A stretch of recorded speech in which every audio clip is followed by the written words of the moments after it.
wa ala alihi wa sahbihi wa mawalah wa la hawla wa la quwwata illa billah. Puja dan pujiannya milik Allah Jalla fi'ula.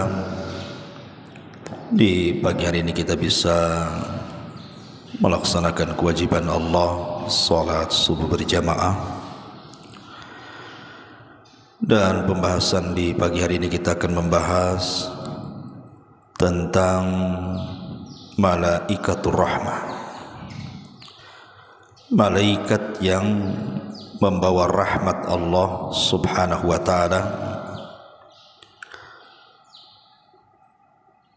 di mana ada beberapa rumah yang tidak akan dimasuki oleh malaikat mulia ini.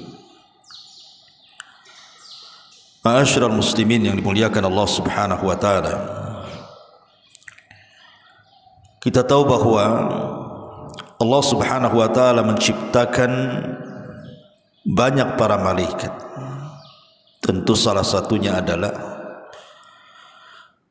karena mereka adalah tentara-tentara Allah subhanahu wa ta'ala.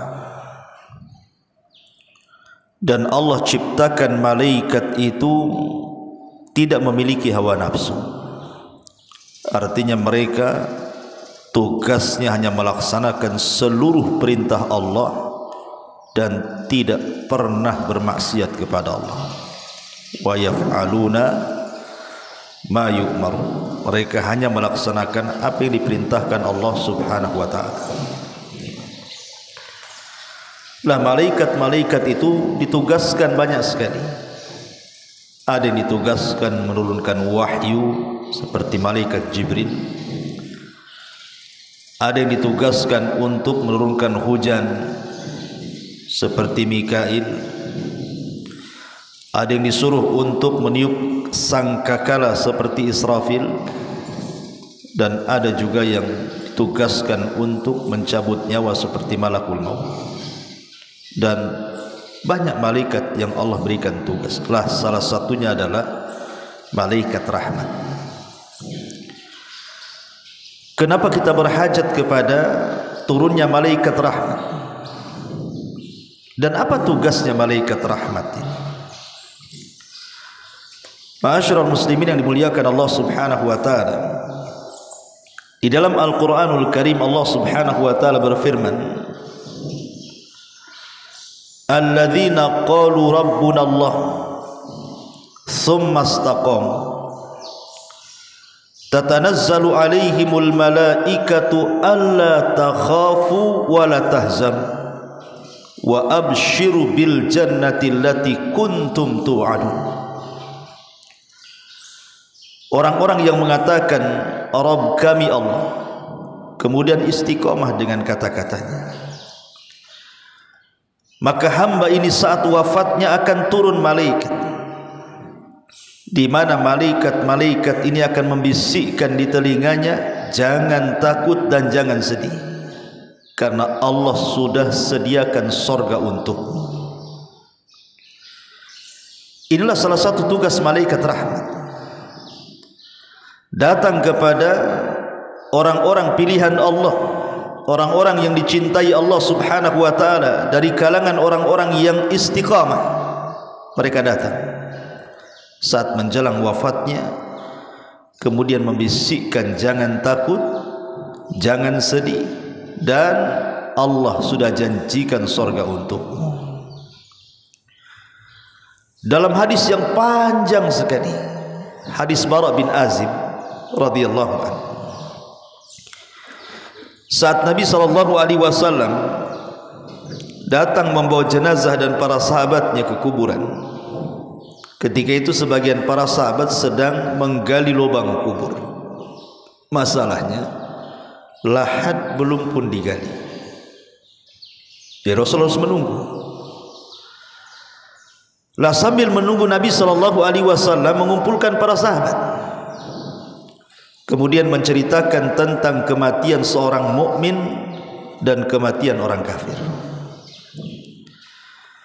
Lah saat Nabi SAW menceritakan tentang kematian seorang mukmin, apa kata Rasul? Maka kematian seorang mukmin itu laksana tetesan air yang terakhir keluar dari mulut botol. atau mulut teko. Sangat pelan, halus, dan sangat menyenangkan.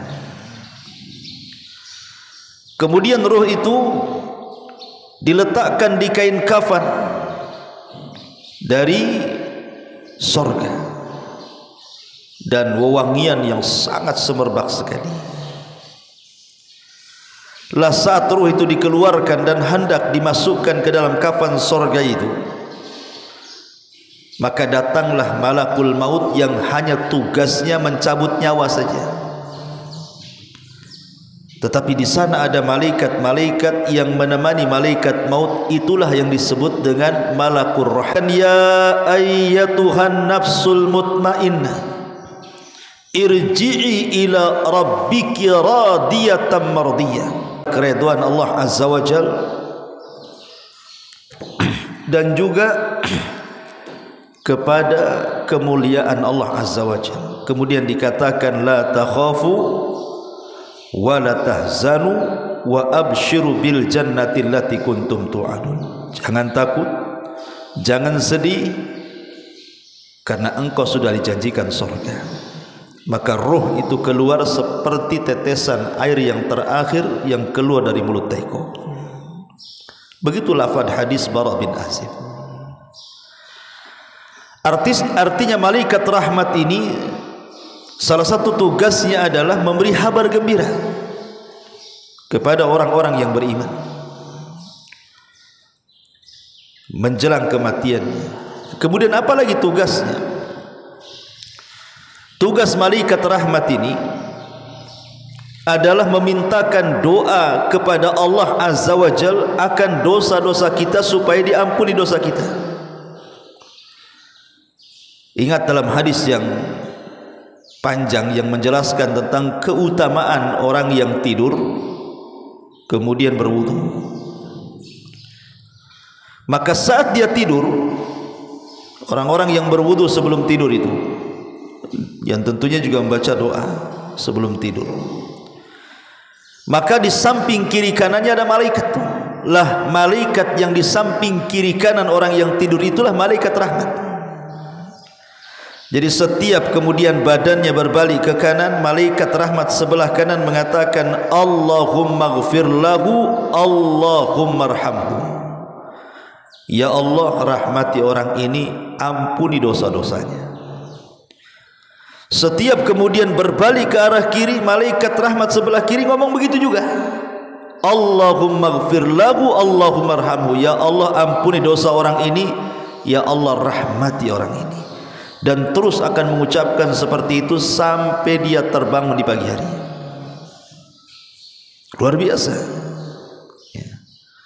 Termasuk juga malaikat rahmat ini menurunkan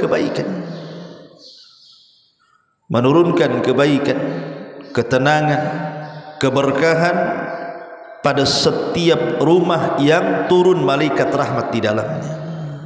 Masalahnya ada rumah-rumah yang malaikat rahmat tidak masuk di situ, dan ini sangat bahaya kalau seandainya rumah kita ini tidak ada rahmat, tidak ada kasih sayang Allah Azza wa Jalla di dalamnya. Rumah seperti apa yang tidak akan dimasuki rahim? Rumah yang para penghuninya mereka adalah orang-orang yang sedang memutus silaturahim, maka malaikat tidak akan masuk. Makanya dalam hadis Abdullah ibn Abi Aufa radhiyallahu anhu, Nabi mengatakan innal malaikata la tanzilu ala qaumin fihim qati'ur rahim.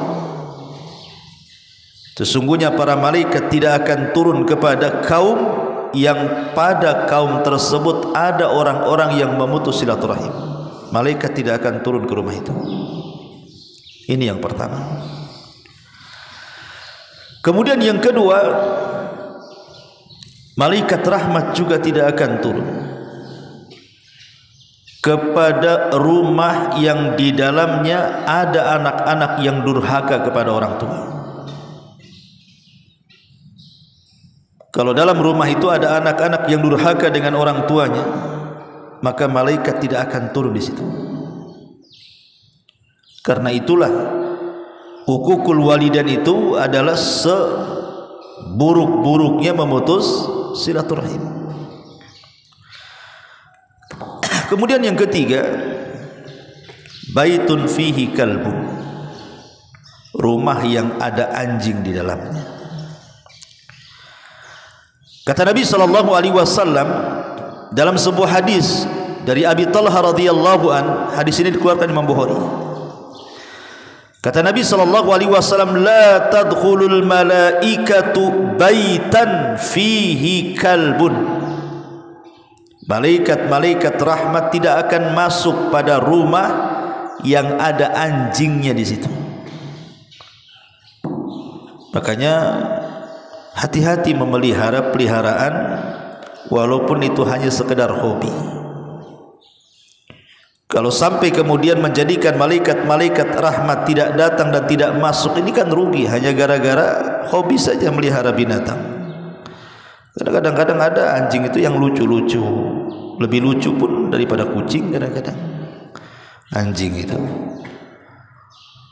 kadang-kadang tertarik pula, harganya pula ratusan juta. Padahal apa yang dinikmati dari anjing itu? Hari-hari membersihkan kotorannya, ngasih makan, bersihin kotoran. Nanti seminggu sekali ke salon, habisin duit aja.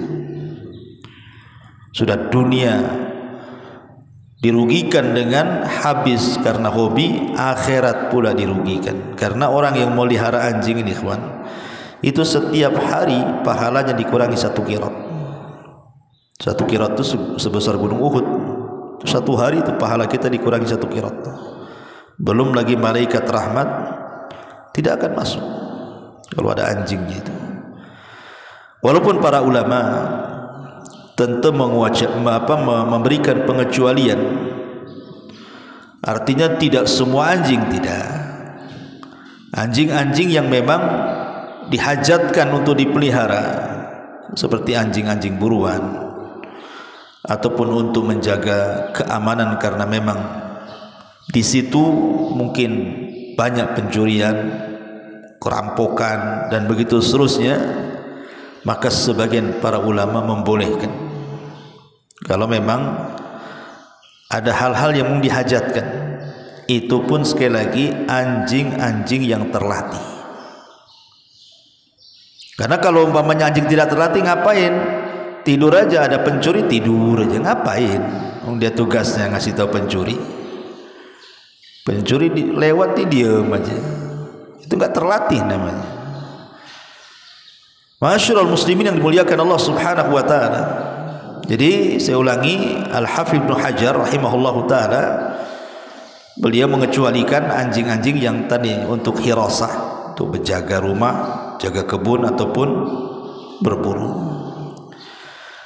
Kemudian yang nomor 4, malaikat tidak akan masuk di rumah yang banyak gambar yang bernyawa di dalamnya.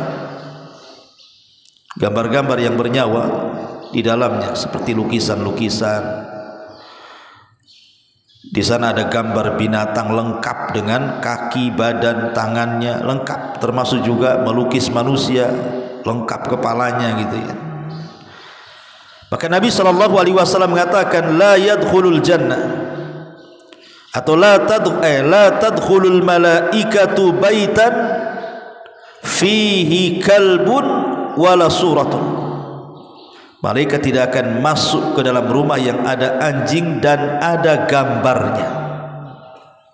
Maksud gambar di sini artinya gambar-gambar yang bernyawa. Makanya saya anjurkan jangan majang-majang lukisan yang di situ lukisan-lukisan makhluk yang bernyawa. Kalau yang lain tidak apa-apa, umpamanya sungai, gunung, pohon, ya. Tapi jangan makhluk yang bernyawa saja. Malaikat tidak akan masuk di situ. Kemudian yang nomor 5, malaikat tidak akan masuk ke rumah yang penghuninya itu suka memakan harta anak yatim. Seperti yang saya contohkan, umpamanya ada bapak meninggal, melahirkan anak yatim yang belum balik, meninggalkan harta.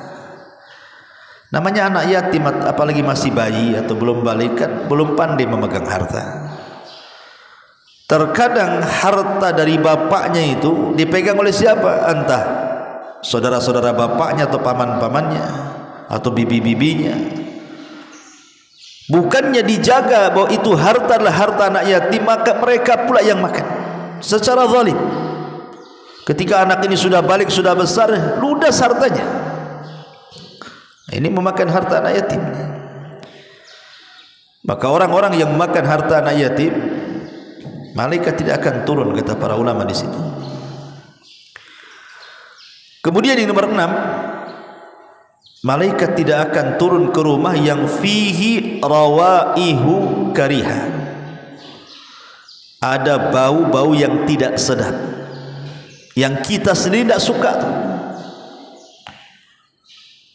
Makanya di sini kata Nabi SAW, al malaikatu tata'adza bima yata'adza minhu banu Adam. Malaikat itu akan tersakiti dengan bau, sama halnya Banu Adam juga tersakiti dengan bau. Makanya tugas ibu-ibu khususnya gitu ya, mereka ditugaskan membersihkan rumah. Kalau ada sampah-sampah basah yang kira-kira kalau terlampau lama, sehari 2 hari bau busuk, itu buang ya. Karena malaikat tidak suka ke rumah yang banyak baunya di situ. Jangankan malaikat, kita pun tak suka, apalagi malaikat. Maka bersihkan rumah. Kayak orang Arab biasa kalau rumah dikasih bukhur, kasih asap gitu ya, kayak kemenyan gitu, supaya harum. Alhamdulillah di kita udah ada itu spray itu apa itu kan, atau baygon ada rasa jeruk sekarang nih. Kalau nyemprot nyamuk kan itu kan harum juga gitu ya. Yang penting baunya yang kita ini tidak lari dari bau itu, karena malaikat mengikuti larinya kita. Kalau kita tidak suka, malaikat tidak suka, gitu maksudnya. Maka ini yang ke-6. Yang ke-7, malaikat tidak suka ke rumah yang ada patungnya. Kalau tadi gambar ini patung, di situ ada patung. Karena dalam sebuah hadis Rasul mengatakan, la tadkhulul malaikatu baitan fihi tamatsil. Malaikat tidak akan masuk di rumah-rumah yang ada patung-patungnya itu. Jadi baik gambar ataupun patung-patung yang bernyawa, entah patung binatang atau patung manusia, malaikat tidak akan masuk di situ. Maka jangan ada patung-patung di situ. Kecuali kalau boneka untuk anak-anak dan sifatnya dihinakan, kadang-kadang ditiduri, diinjak, dilempar, itu tidak apa-apa ya. Kalau boneka untuk anak-anak tidak ada masalah ya. Tapi maksudnya patung yang dipajang gitu ya, maka sebaiknya jangan ada patung. Kemudian juga yang nomor 8, malaikat tidak akan masuk ke rumah orang-orang yang mereka junub dan belum mandi besar. Kata Nabi SAW dalam sebuah hadis yang disahihkan oleh Al-Imam Al-Hakim, walaupun Syekh Albani melemahkan hadisnya, tapi ada yang mensahihkan di sana seperti Imam Hakim. La tadkhulul malaikatu baitan fihi suratun wala kalbun wala junubun. Malaikat tidak akan masuk ke rumah yang ada anjingnya, yang ada gambar yang bernyawanya, dan juga orang yang junub. Maksudnya kata para ulama, orang yang junub di sini artinya orang-orang yang mereka tidak punya keinginan untuk mandi junub. Kan banyak orang-orang awam itu, jangan cerita mandi, sholat pun tidak. Kadang-kadang mereka berhubungan dengan istrinya, nggak mau mandi, berhari-hari malah tak mau mandi, karena memang sholat pun bagi dia mungkin tidak wajib, mungkin setahun tak sholat, setahun pula dia tak junub. Nah, ada orang kayak gitu. Jadi yang dimaksud junub di sini maksudnya yang mereka tidak punya niat untuk mandi. Mereka memang sama sekali tidak mau mandi junub. Tapi kalau memang kita ini kan paham gitu ya, bahwa nanti subuh kita akan sholat subuh, tentu kita akan mandi junub di situ kan. Nah, kalau ini ya tidak masuk dalam hadis ini. Maksudnya yang meremehkan tentang mandi junub, maka kata ulama inilah malaikat rahmat tidak akan masuk ke rumah orang-orang yang meremehkan soal mandi junub. Dan ini bahaya ya, masyarul muslimin yang dimuliakan Allah Subhanahu wa taala. Inilah yang kemudian yang nomor 9, malaikat tidak akan masuk ke rumah yang di dalamnya ada lonceng, jaros. Nabi SAW mengatakan dalam sebuah hadis yang dikeluarkan oleh Abi Dawud dan yang lainnya, walaupun Syekh Albani mendhaifkan hadis ini, la tadkhulul malaikatu baitan fihi jarasun. Malaikat tidak akan masuk ke rumah yang ada loncengnya. Apa maknanya di sini? Jelaskan oleh para pensyarah hadis. Maksudnya di sini, yang dimaksud jaras adalah al-jarasus saghir, baik itu lonceng kecil, wal jarasul kabir ataupun lonceng besar, itu masuk di dalamnya. Ataupun yang diikatkan di hewan, seperti kita tahu sapi itu kan ada apa namanya loncengnya kan, nah, dikasih kalung, dikasih lonceng gitu kan. Sebagian mengatakan termasuk juga yudha'u fi unukil hayawana, yang diletakkan di leher-leher binatang. Jadi sebaiknya jangan ada lonceng digantung, karena kalau seandainya ada lonceng maka malaikat tidak akan datang di situ. Dan bahaya, sekali lagi saya katakan, bahwa kalau sampai rumah kita tidak dimasuki malaikat rahmat, karena tugasnya malaikat rahmat itu banyak tadi, datang memintakan ampun dosa-dosa kita, kemudian datang membawa kasih sayang Allah, menebarkan ketenangan, kesenangan dan berkah di rumah, termasuk juga saat wafatnya menghabar gembirakan akan kematian seorang mukmin, agar jangan takut, jangan sedih, karena Allah Subhanahu wa taala sudah menjanjikan surga untuk dia. Inilah di antara 9 rumah yang tidak akan, ataupun apa namanya, saya tambah nomor 10 seperti dikatakan para ulama ya, termasuk juga rumah yang banyak maksiat di situ. Dan itu dijelaskan Hafidz Ibnu Hajar rahimahullah taala, termasuk juga rumah yang di situ banyak maksiatnya. Mungkin di rumah itu minum khamr atau berzina atau judi, pokoknya maksiat apalah di rumah itu, malaikat tidak akan masuk di situ. Inilah 10 perkara malaikat tidak akan masuk, maksudnya malaikat rahmat tidak akan masuk. Tapi kalau malaikat-malaikat yang lain yang masuklah, kayak malaikat maut yang masuklah. Kalau malaikat maut tak masuk ya ikutin ini semua lah, nggak mati-mati. Ya, tapi malaikat maut tuh kalau nggak mati pun nunggu di luar lah, kapan dia keluar. Tapi kan ini maksudnya di sini yang tidak akan masuk itu cuma malaikat rahmat saja. Adapun raqib, atid, malaikat hafadhah ya masuklah. Malaikat maut masuk. Jadi intinya hadis ini hanya menjelaskan tentang malaikat rahmat saja. Dan sebuah kerugian besar kalau seandainya malaikat rahmat itu tidak masuk ke rumah kita. Inilah diantara faedah tentang malaikat rahmat dan rumah-rumah yang tidak akan dimasuki padanya para malaikat rahmat. Subhanallah bihamdika asyhadu an la ilaha illa anta astaghfiruka wa atubu ilaik. Allahu ta'ala alam. Assalamualaikum warahmatullahi wabarakatuh.